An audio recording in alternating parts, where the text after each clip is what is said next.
ہر قسم کی حمد و ثنا، تعریف و توصیف اس ذات کے لیے جس نے اس کارخانہ عالم کو وجود بخشا، اور کروڑ ہا کروڑ درود و سلام اس کے آخری پیغمبر پر جنہوں نے دنیا میں حق کا بول بالا کیا۔ ماہ مقدس رمضان المبارک کی بابرکت گھڑیاں چل رہی ہے۔ ہم رمضان المبارک کی بابرکت ساعتوں اور لمحات سے گزر رہے ہیں۔ ماہ رمضان کا ایک عشرہ مکمل ہو چکا، ہم دوسرے عشرے میں داخل ہو چکے، اور دوسرے عشرے کے بھی 2 دن مکمل ہو کر تیسرے دن میں ہم داخل ہو چکے ہیں۔ سرکار مدینہ صلی اللہ علیہ وآلہ وسلم کے مقدس قول کے مطابق ماہ رمضان کو آپ نے 3 حصوں کے اندر تقسیم فرمایا ہے۔ اس مہینے کو 3 حصوں میں ڈیوائڈ کیا ہے۔ آپ نے فرمایا کہ اس مہینے کے 3 حصے ہیں۔ اس کا پہلا حصہ تو رحمت ہے، وَأَوْسَطُهُ مَغْفِرَةٌ، اس کا دوسرا اور درمیانی حصہ مغفرت کا حصہ ہے، وَآخِرُهُ عِتْقٌ مِّنَ النَّارِ، اور ماہ رمضان کا جو آخری حصہ ہے یہ جہنم سے آزادی، جہنم کی آگ سے خلاصی اور جہنم کی آگ سے آزادی کے پروانے اور ضمانت کا عشرہ ہے۔ ایسا نہیں ہے کہ صرف اس مہینے کے روزے مسلمانوں کے ذمہ لازم اور ضرور کیے گئے، چنانچہ حضرت آدم علیہ السلام کے بارے میں آتا ہے کہ حضرت آدم کے ذمہ ایام 20 کے روزے فرض تھے، یعنی جو ہماری عربی تاریخ ہوتی ہے، عربی تاریخ کے حساب سے 13، 14 اور 15 تاریخ، ان کو ایام 20 کہا جاتا ہے۔ تو ان 3 تاریخوں کے روزے حضرت آدم اور ان کی شریعت کے ذمہ کیا تھے؟ فرض تھے۔ حضرت موسیٰ کے بارے میں آتا ہے کہ بنی اسرائیل کو اللہ تعالیٰ نے سنیچر کا روزہ ان کے ذمہ فرض کیا تھا، ہفتے میں 1 دن کا روزہ۔ عیسائیوں کے بارے میں آتا ہے کہ بالکل ہماری ہی طرح رمضان المبارک کے 30 روزے ان پر فرض کیے گئے تھے، ایک روایت میں یہ ملتا ہے۔ لیکن عیسائیوں نے زیادہ ایڈوانس پن دکھا کے، وہ بہت ایڈوانس تھے، یعنی ان کے ذمہ اگر 2 رکعت نماز لاگو کی گئی تو وہ بولتے نہیں 2 رکعت کا ثواب تو مل ہی رہا نا، چلو 2 کی بجائے ہم 3 کیوں نہ پڑھ لیں۔ تو اس طرح ایڈوانس پڑھ کر جو ہے اللہ تعالیٰ کے احکام کے اندر رد و بدل، چینجنگ کیا کرتے تھے، اللہ تعالیٰ کے قوانین کے اندر ترمیم اور سنشودھن کیا کرتے تھے۔ تو ان پر بھی 30 روزے فرض کیے گئے تھے، لیکن انہوں نے بڑھاتے ان کی تعداد 30 سے لے کر تو 50 تک پہنچا دی۔ تو اللہ تعالیٰ فرماتا ہے کہ صرف تمہارے ذمہ روزے فرض نہیں ہیں، بلکہ تم سے پہلی امتیں گزری ہیں، ان پر بھی یہ روزے فرض کیے گئے۔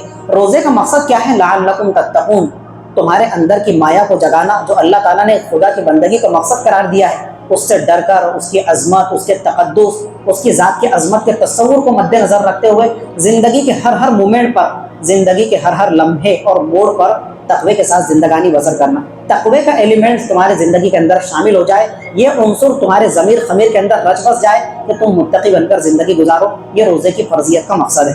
اس امت کے مسلمانوں اور روزے داروں کو اللہ تعالیٰ نے 5 ایسی اسپیشلٹیز سے نوازا ہے، 5 ایسی خصوصیات اور اوصاف کا ان کو حامل بنایا ہے جو پچھلی امتوں کو نہیں ملی۔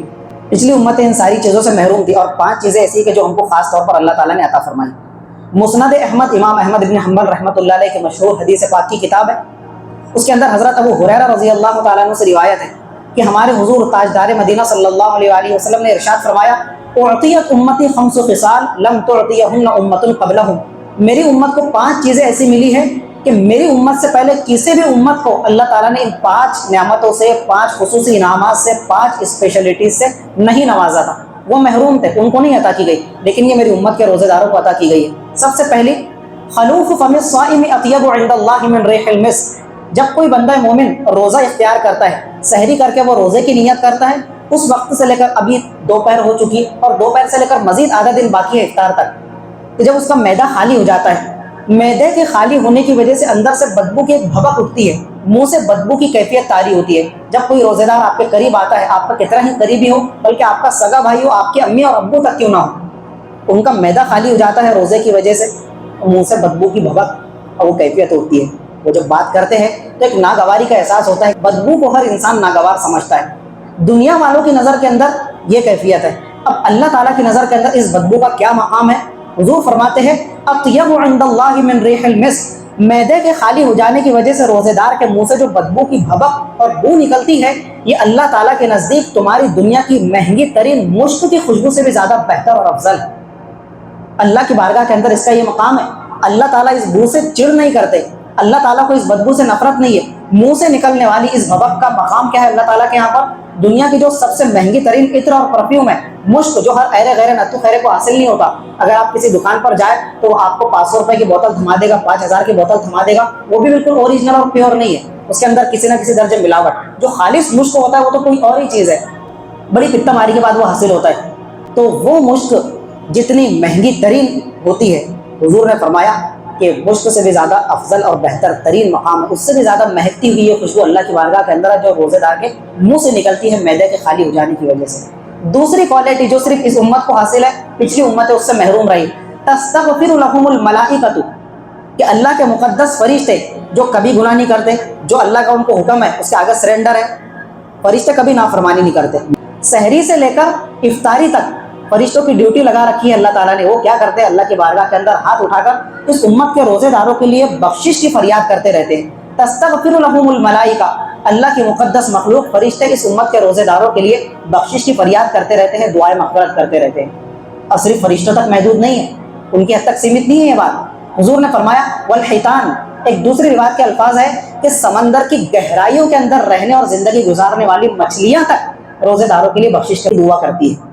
حتیٰ یفطروا، اور کب؟ 1-2 منٹ نہیں، گھنٹہ آدھا گھنٹہ نہیں کہ سحری سے پہلے تہجد کے وقت میں یا افطار سے 5 منٹ پہلے دعا کی قبولیت کا وقت ہوتا ہے، نہیں، سحری سے لے کر پورا دن افطار ہونے تک، جب تک کہ آپ روزہ کھول نہیں لیتے، یہ کنٹینیوٹی کے ساتھ میں آپ کے حق میں اللہ کی بارگاہ کے اندر سفارش کرتے کہ پروردگار جو کچھ بھی کمی کوتاہیاں لغزشیں اور گناہ ان سے سرزد ہوئے ہیں تو ان کی پکڑ مت فرمانا، ان کی گرفت مت فرمانا، اپنی رحمت کے صدقہ طفیل تو ان کے گناہوں کو معاف فرما دے۔ تیسری چیز، یزین اللہ عز وجل کل یوم جنتہ، کہ روزے داروں کے اعزاز و اکرام کی خاطر اللہ تعالیٰ ڈیلی بیسس پر رمضان المبارک میں پورا مہینہ ہر روز جنت کو آراستہ کرتے ہیں، مزین کرتے ہیں، سجاتے ہیں، جنت کا میک اپ کیا جاتا ہے۔ جنت کیا کوئی کم پہلے سے خوبصورت ہے؟ جنت کی خوبصورتی کا اندازہ اور ہم تو آپ تو لگا بھی نہیں سکتے، بس ایک ہی حدیث اس کے لیے کافی ہے کہ حضور نے فرمایا کہ وہ کیا چیزیں ہیں اللہ تعالیٰ نے تیار کیا تمہارے لیے کہ تم اس کا امیجن بھی نہیں کر سکتے، اس کا تصور نہیں کر سکتے۔ ما لا عین رأت، وہ ایسی چیز ہے اللہ تعالیٰ کے ہاتھ سے تیار شدہ جنت کہ جو نہ کسی انسان نے اس کو دیکھا، کسی انسان کی آنکھوں نے اس کو آبزرو نہیں کیا، اس کا مشاہدہ نہیں کیا، ولا اذن سمعت، ان نعمتوں کے بارے میں آج تک کسی انسان نے کسی دوسرے انسان نے اس کے بارے میں نہیں سنا کہ بھائی میں دیکھ کر آیا ہوں جنت ایسی ایسی ہے، دیکھ میں تھوڑی تیرے سامنے اس کی کیفیت اور اس کی منظر کشی کرتا ہوں، کسی انسان کے کانوں نہیں سنا۔ ولا خطر علی قلب بشر، دیکھنا اور سننا تو دور کی بات ہے، اگر تم امیجن کرنا چاہو، سوچنا چاہو، تصور کے اندر لانا چاہو تو کوئی انسان اپنے دل اور وہم و گمان کے اندر اس کا تصور تک بھی نہیں کر سکتا کہ آپ کو جنت کو اللہ تعالیٰ نے مزین کیا ہوگا۔ اس کے بعد بھی، اتنا ہونے کے بعد بھی ڈیلی بیسس پر رمضان کے ہر روزے کے اندر ہر دن میں اللہ تعالیٰ جنت کو کیا کرتا ہے؟ روزے داروں کے لیے مزین کرتا ہے، سجاتا ہے، سنوارتا ہے، خوبصورت بناتا ہے، اور پھر جنت سے مخاطب ہو کر فرماتا ہے رات کے آخری حصے کے اندر یوشک عبادی الصالحون ان یلقوا المؤونۃ والاذی ویسروا الیک، میری جنت میں نے تو تجھے تیار کر دیا اور تیرا روزانہ مزین کرنا، خوبصورت بنانا تو دیکھ ہی رہی ہے، اب تو بتا کہ تو تیار ہے، تو ریڈی ہے؟ اللہ میں کس کام کے لیے ریڈی ہوں؟ اللہ تعالیٰ فرماتا ہے تو بالکل ریڈی ہو جا، اس لیے کہ میرے روزے دار بندے دنیا کے اندر بھوک پیاس کی شدت، مشقت اور تکلیف برداشت کر کے ان قریب دنیا سے جب کوچ کر کے آئیں گے تو وہ ساری مشقتیں اپنے اوپر سے پھینک کر اتار کر تیرے اندر آئیں گے اور تیرے اندر بسیرا کریں گے، ڈیرا ڈالیں گے، تو ان کے استقبال کے لیے تیار رہے۔ وہ کہتی ہے اللہ تعالیٰ میں تو بالکل ریڈی ہوں، میں تو اسی لیے تیار کی گئی کہ یہ تیرے مقدس بندے آئے اور میرے اندر ان کا پڑاؤ ہو۔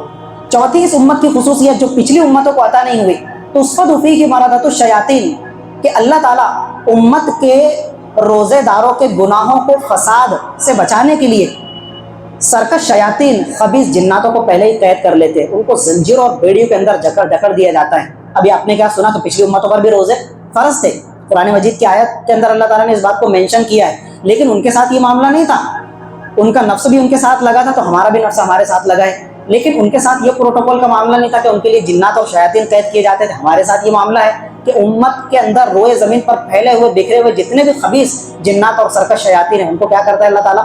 فرشتوں کو حکم دے کر قید کر دیتا ہے، بیڑیوں کے اندر جکڑ دیا جاتا ہے اور ان کو دور دراز سمندری علاقوں کے اندر پھینک دیا جاتا ہے۔ مقصد کیا ہے؟ تاکہ وہ رمضان المبارک کے علاوہ 11 مہینوں کے اندر گناہوں پر جتنے آمادہ ہوتے ہیں بندے، شیطان کے فریب کے اندر آ کر رمضان کے اندر ان گناہوں پر آمادہ نہ ہو۔ پانچویں اور آخری صفت جو اس امت کو عطا کی گئی وہ یغفر لهم فی آخر لیلۃ، اور اللہ تعالیٰ اس امت کے پورے روزے داروں کے رمضان کی آخری رات جو ہوتی ہے نا، بخشش فرما دیتا ہے، ان کے گناہوں پر معافی کا قلم پھیر دیتا ہے۔ اب تمہاری کوئی گرفت نہیں ہے، اب تم نئے سرے سے اپنا نامہ اعمال جو ہے اوپن کرو،